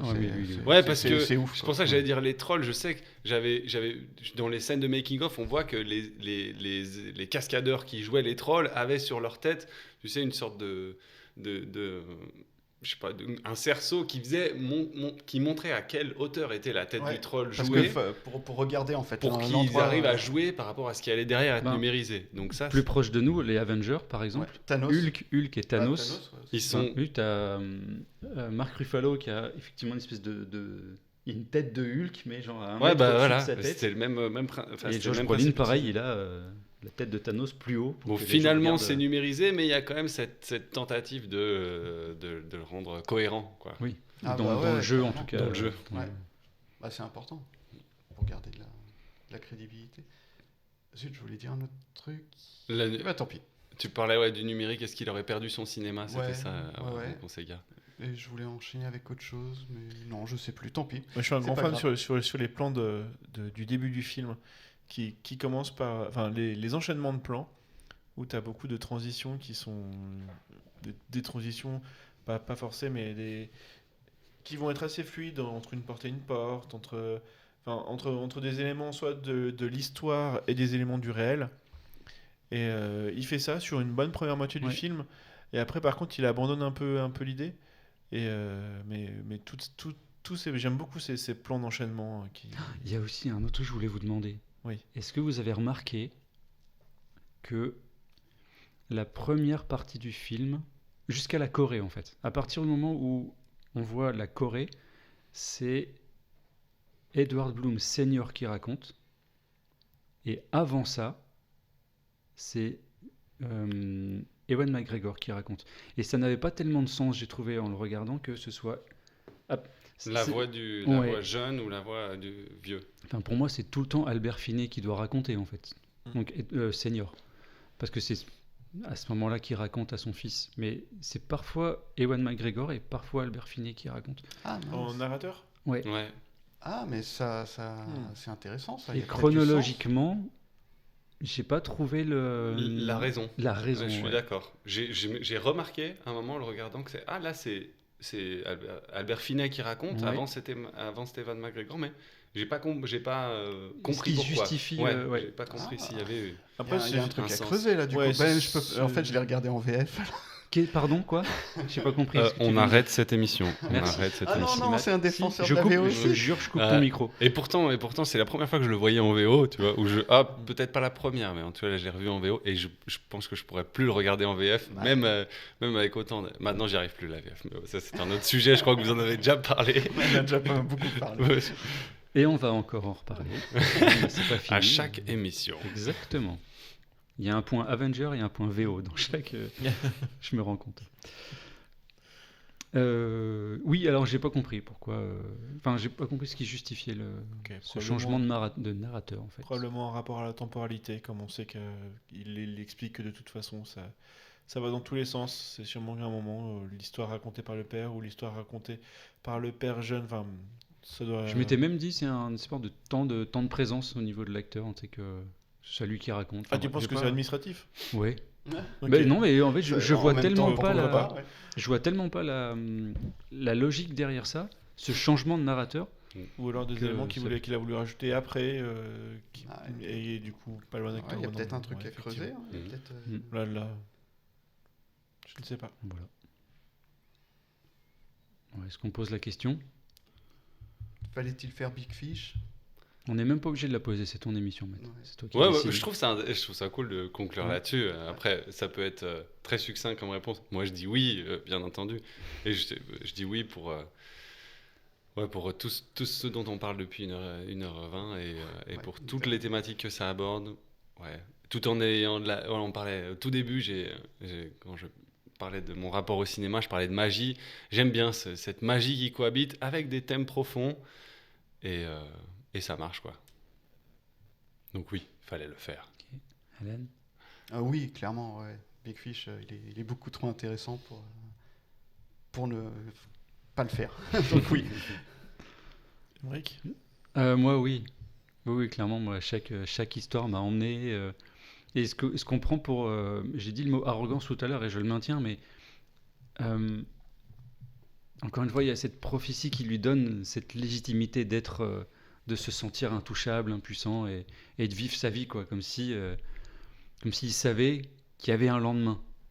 Et je trouve ça beau en fait. Au-delà effectivement des thèmes, relation père-fils, j'en ai pas parlé mais ça me touche aussi beaucoup. Mais voilà, il y a tout un tas de choses auxquelles je m'accroche dans ce film et les acteurs aussi. Enfin, Steve Buscemi, pareil, qui est complètement dingue. Oui. Enfin, J'adore la scène quand il danse. Et que tu vois Steve, la caméra arrête pas de tourner, t'as tout le fond qui tourne, en fait, il tourne en rond. Et lui, il est très inquiet d'ailleurs de se retrouver là-dedans. De se retrouver dans avec cette, tous ces gens qui dans cette sourient, farandole, là, c'est trop étrange. Et tu vois Steve Buscemi qui court derrière. J'adore ce moment, en fait. Je le trouve fantastique à ce moment-là. Pour toutes ces bonnes idés et tout le reste. Surtout que la raison pour laquelle il vient danser, c'est parce que il est là à écrire son poème, c'est 3 vers nullissimes depuis 10 ans. Puis il a tous ses fans, son public derrière. Puis il est juste super gêné. Je vais peut-être aller danser, moi. Puis il se retrouve à se mettre dans cette farandole. C'est assez drôle. C'est très drôle. C'est vrai que c'est un moment assez fantastique, ça. J'aime beaucoup. Ouais. Donc pour ça et pour le reste, oui, il fallait faire Big Fish. Julien. Donc c'est à moi qu'incombe la lourde tâche de dire non. De dire oui aussi, bien sûr. Pour toutes les raisons que vous avez évoquées, c'est tout ce qu'on attend d'un film, qu'on soit d'accord ou pas avec son propos. Il amène plein de choses sur lesquelles on peut réfléchir, qui vont résonner ou pas en nous, qui vont résonner sur la vie des gens qui nous entourent. Et c'est avec plein d'idées sur chaque plan. C'est un élément visuel à capter, à voir. On peut le voir 15 fois, on verra pas les mêmes détails. Ça apportera toujours quelque chose, quoi. Et c'est un film, ce serait pour le coup très intéressant en sortant du cinéma de discuter avec d'autres gens. D'échanger avec eux. On disait au début... Dans la réaction à chaud, encore une fois. La réaction à chaud, Je peux faire une petite anecdote ? Bien sûr. Donc, vu avec les enfants dimanche passé, en tout cas, moi, mais moi, je m'en suis servi comme film qu'ils n'avaient jamais vu pour le dimanche. Et donc, la fin du film, c'était Lise, 10 ans, qui me dit mais papa, pourquoi tu racontes pas plus d'histoires comme faisait le père ? Et bim. Mince. Et pourtant tu leur racontes des trucs, tu leur fais des jeux de rôle et tout. Tu lui as répondu parce que je suis pas un menteur. Mais en fait, elle ne le sait pas si je lui raconte des histoires ou pas. Et oui. Ouais. Donc c'est juste que je ne raconte pas. Oui, mais c'est vrai. C'est pour l'instant mes histoires, elle les a pas encore assez entendues. Mais voilà, elle est encore dans la phase qu'on voit au début du film où l'enfant écoute avec attention. C'est pas encore redevenu randonnant. Et le fils, dans le film, en parle justement, où il dit « J'ai cru tes histoires pendant longtemps et je me suis pris une claque quand je me suis rendu compte que c'était que des histoires. » Que c'était que des mensonges, justement. Lui, il insiste là-dessus, alors Lise, que... c'est un mélange de réalité et puis de... Si t'écoutes ce podcast un jour, Lise, sache que non, ton père n'a jamais traversé l'Atlantique à dos de dauphin. C'était une histoire. Moi, tu vois, pardon, c'était peut-être la conclusion. Non, vas-y. Tu sais, quand on parlait de rapport personnel, ben là aussi, ça serait personnel. Quand j'étais plus jeune, j'ai tendance à augmenter la réalité un peu, quoi, d'une histoire que tu racontes pour la rendre un peu plus palpitante, un peu plus vivante.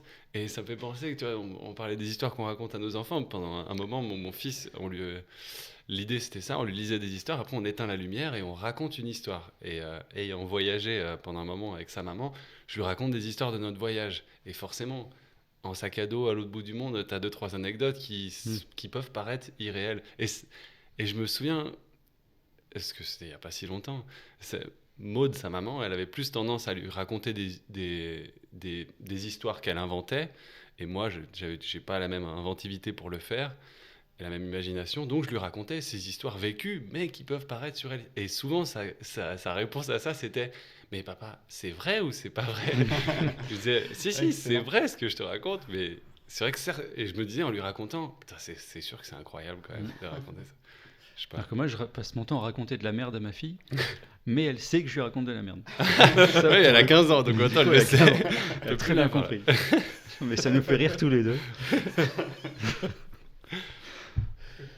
Très beau ces histoires de voyage comme ça. Papa, c'est vrai. Il y a 2-3 histoires. Je vais courir tout en haut d'un volcan. Bref. Je vais pas rentrer dans les détails. Raconte-moi l'histoire du courir, moi ça m'intéresse pour le coup. Non, mais tu vois, on est monté sur un volcan, l'Acatenango, qui faisait face au Fuego. Au Guatemala, le Fuego, c'est un volcan qui est actif, qui balance de la lave. Donc tu peux monter sur un volcan qui est en face. Et puis, on est monté, on a passé la nuit dans notre tente en regardant d'ailleurs ces panaches de fumée et trois éclats de lave. Tu dors carrément à côté. Tu dors sur le volcan d'en face. Et on était monté avec le sac, la tente. T'es au courant d'une prophétie ou quelque chose? Ça sent Écoute, il n'est rien arrivé. T'es panache de fumée. T'es quand même à une certaine distance, mais dans tous les cas, quand tu vois au milieu de la nuit noire, c'est comme un petit jet de lumière, parce que t'es loin et à la fois si proche. Tout ça pour dire que le lendemain de cette nuit-là, au petit matin, on est monté jusqu'au sommet, parce que tu t'arrêtes avant le sommet de la Catenango. Et en montant sur le sommet, c'était l'anniversaire d'un copain. Alors j'ai dû courir en haut du volcan. Là, on était que tous les deux, tout nus, pour lui souhaiter un joyeux anniversaire. Je sais plus comment je lui ai raconté ça. Je dis, bah oui, au sommet d'un volcan, au Guatemala, courir tout nu sur le sommet du volcan, ça fait partie une anecdote parmi tant d'autres. Ça a réveillé un démon ou quelque chose comme ça?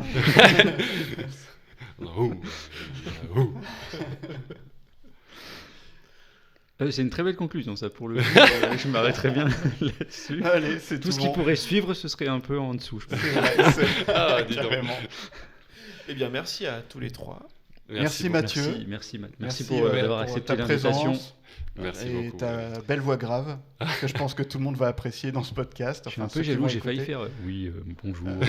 Mais bon, j'aurais pas tenu le rythme. Merci beaucoup de votre invitation. Merci beaucoup. Et tu reviens quand tu veux.